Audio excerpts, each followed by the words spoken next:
बिस्मिल्लाहिर्रहमानिर्रहीम, अस्सलाम वालेकुम नाजरीन। मैं हूं बाबर हयात और आप देख रहे हैं 24/7 उर्दू न्यूज़ पर Babar Hayat show. A very good morning to all of you. Pakistan में, इंडिया में, जहां जहां आप मुझे देख रहे हैं, आपके लिए एक बहुत ही शानदार दिन की दुआओं के साथ आज के प्रोग्राम का आगाज़ करते हैं और बात करते हैं पाकिस्तान बनाम वेस्ट इंडीज़ पहला टेस्ट मैच और पहले दिन का खेल। आपको पता है रात पाकिस्तान के मेयारी वक्त के मुताबिक तो तकरीबन 3 बजे ये मैच ख़त्म हुआ और बहुत सारे लोग सो गए होंगे उस वक्त, और मैंने मुनासिब नहीं समझा कि उस वक्त इसके ऊपर बात करूं, क्योंकि चंद लोग ही जाग रहे होते हैं जो क्रिकेट के ज़्यादा दीवाने हैं, बाकी लोग तो सो जाते हैं। लोगों ने अपने अपने काम पे भी जाना होता है। बाय द वे संडे है पाकिस्तान में, तो इतना काम तो नहीं होगा, लेकिन फिर भी टेस्ट मैच में वही हुआ जी। एक तो पाकिस्तान की बैड लक के पाकिस्तान टॉस हार गया। बाबर आजम बड़े अरसे के बाद दोबारा कप्तान बने हैं, तो कप्तान बनकर जब उन्होंने सिक्का उछाला तो सिक्का उनकी तरफ नहीं उछला। इस बार वो चला गया रोस्टन चेज की जानिब और उन्होंने दोनों हाथों से दबोचा बैटिंग को, क्योंकि इस पिच के ऊपर पहले 1 घंटे में 2 घंटे में बैटिंग थोड़ी मुश्किल ज़रूर थी, लेकिन ये वो पिच थी कि जिसके बाद आहिस्ता आहिस्ता इसके ऊपर बल्लेबाजी आसान होती जाएगी और पहले दिन के बाद दूसरा दिन बेहतर होगा, दूसरे के बाद तीसरा दिन बेहतर होगा और उसके बाद वेयर एंड टेयर्स आते हैं। आपको पता है चौथा पांचवा दिन थोड़ा सा मुश्किल हो जाता है, स्पिनर्स इन एक्शन आएंगे, विकेट जो है वो थोड़ी सी टूट फूट का शिकार होगी और आखिरी बल्लेबाजी पाकिस्तान को करनी है। बैड लक है पाकिस्तान की कि इस तरह की पिच के ऊपर पाकिस्तान टॉस हार गया और उन्होंने टॉस जीता और टॉस जीतकर पाकिस्तान के अगेंस्ट 194 रन बना दिए। उन्होंने 67 ओवर्स खेले, 67 ओवर, और उसमें पाकिस्तान के खिलाफ 194 रन बनाए, जबकि पूरे दिन में कोशिश करके 67 ओवर्स में पाकिस्तान सिर्फ 3 खिलाड़ी उनके आउट कर सका। उसमें से भी 2 जो हैं वो मोहम्मद अब्बास ने लिए, 1 विकेट जो है वो आमिर जमाल ने ली।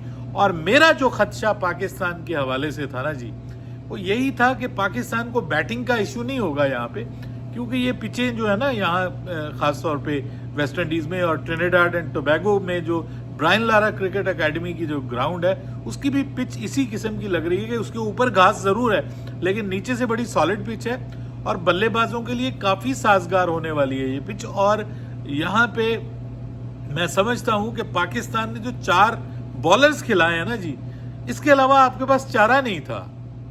मतलब आप बात कर सकते हैं कि आपके बॉलर्स में वो दमखम नहीं है और ये मेरा भी यही कंसर्न था कि आपके पास बॉलिंग लाइनअप में कोई भी एक्स फैक्टर नहीं है।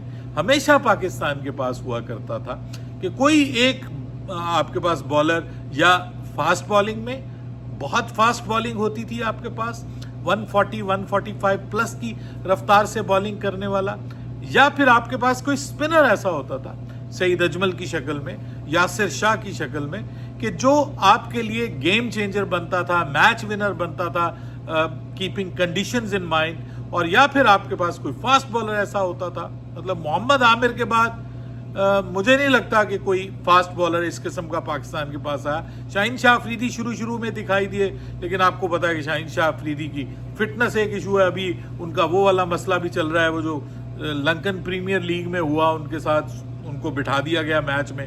मतलब बेइज्जती हो रही है ना, पाकिस्तान की बेइज्जती हो रही है कि जब आप परफॉर्म नहीं करेंगे फॉर्मेट में तो आपको बाहर की जो लीग्स हैं उनमें इस किस्म का कोई मामला तो नहीं होगा ना। भले आप बाद में उनको जाके कहेंगे जनाब ये मैच फिक्सिंग हो रही है और फलां हो रहा है और खुद कंट्रोवर्सीज में गिरना शुरू हो जाए, लेकिन फिर भी मैं ये कहता हूँ कि शाहीन शाह अफरीदी जब शुरू में आए थे तो ऐसा लगता था कि यार ये अब पाकिस्तान को मिल गया। फिर नसीम शाह आए, वो लगा।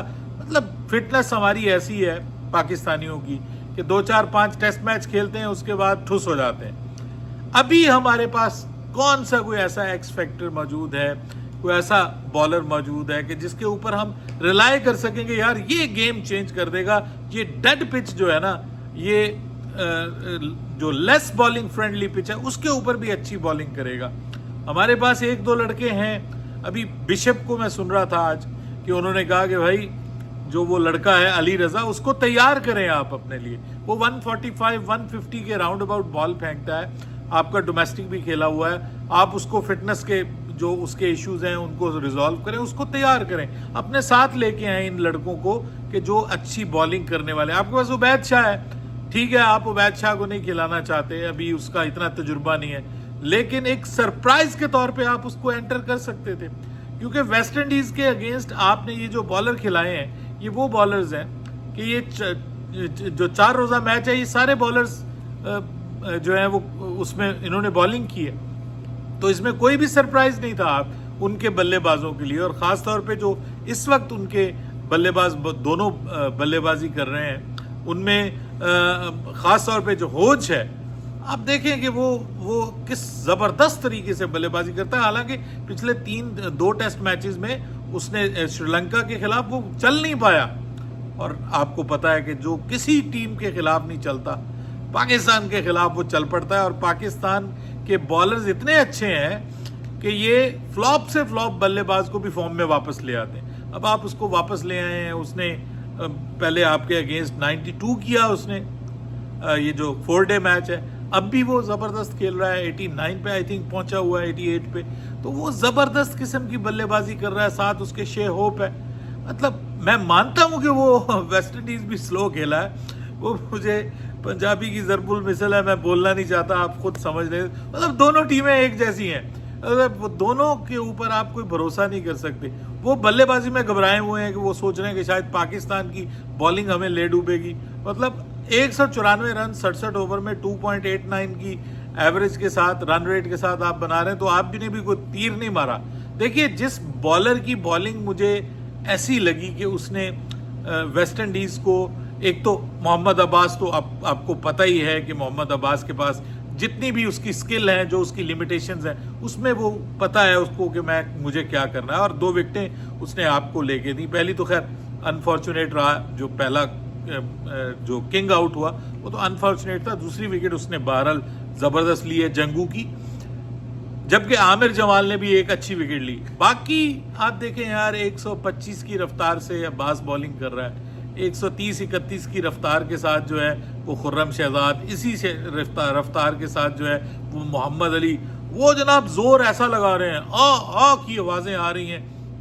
और जब मैं स्पीड गन पे देखता था, मैं सोच रहा था कि यार ये आमिर जमाल भी ग्रंट कर रहा है, ये अली भी ग्रंट कर रहा है, तो बॉल की स्पीड बहुत होगी। पता चलता है 132, 131, 133, हद वो जनाब आमिर जमाल ने मेरे ख्याल सबसे तेज रफ्तार 136 की रफ्तार से बॉल की। उबैद शाह वो बॉलर है कि ठीक है उसके पास तजुर्बा नहीं है, लेकिन ये वो बॉलर है कि जो कम से कम थोड़ा बहुत सरप्राइज एलिमेंट लेके आ सकता था। उसके बाद स्लो बॉल भी अच्छी है, इसके अलावा स्पीड भी अच्छी है।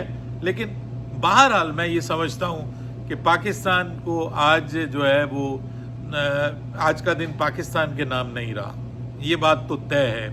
और मुझे ऐसा लग रहा है, मुझे ये खौफ है कि पाकिस्तान के खिलाफ मुझे एक बड़ा स्कोर बनता हुआ दिखाई दे रहा है। लग रहा है कि 400 भी बन सकता है। वेस्ट इंडीज़ की टीम इस वक्त जिस तरह की टीम है, जो उनके पास इस वक्त बल्लेबाज हैं, उन्होंने अभी रिसेंटली जो 3 टेस्ट मैचेस खेले उसमें वो 400 प्लस उन्होंने रन्स किए हैं, और 9 सेंचुरियां इस WTC के सर्कल में अभी तक, साइकिल में अभी तक उन्होंने की हैं।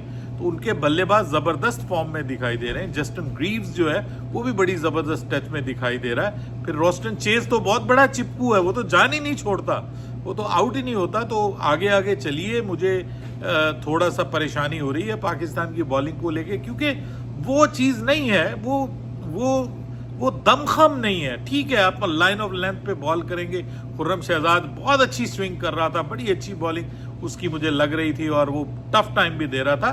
पाकिस्तान के बॉलर्स ने बुरी बॉलिंग नहीं की है, लाइन और लेंथ के साथ बॉलिंग की है। लेकिन एक चीज होती है कि अनहोनी को होनी कर देना, वो सर पाकिस्तान के किसी बॉलर के पास नहीं है। इवन जो आपके स्पिनर हैं अली उस्मान, उनको आपने खिलाया है, लेकिन वो भी कोई ऐसे नहीं है कि ठीक है वो आपके डोमेस्टिक क्रिकेट में टॉप विकेट टेकर हैं, लेकिन क्या कमाल किया उन्होंने। ये देखें ना, अभी भी वो कोई इतना अपनी रिदम में और लाइन और लेंथ में वो इतना वो डेंजरस दिखाई नहीं दे रहे। कोई भी ऐसा बॉलर कि जिसको देख के सिवाय खुर्रम शहजाद के, क्योंकि उसकी बॉल दोनों तरफ स्विंग हो रही थी, बाहर भी जा रही थी, अंदर भी आ रही थी, और वो टफ टाइम दे रहा था बल्लेबाजों को, और उसी की वजह से ये रन रेट भी नीचे रहा है। मोहम्मद अब्बास तो करता ही बड़ी इकोनॉमिकल बॉलिंग है, मोहम्मद अली भी बस ठीक है, नॉर्मल रहा है। लेकिन ऐसी नॉर्मल बॉलिंग के साथ अगर आप 400 रन पे ऑल टीम आउट कर देते हैं तो आप तो मैच से बाहर हो जाते हैं ना। फिर आपने चौथी इनिंग्स भी खेलनी है। उनके पास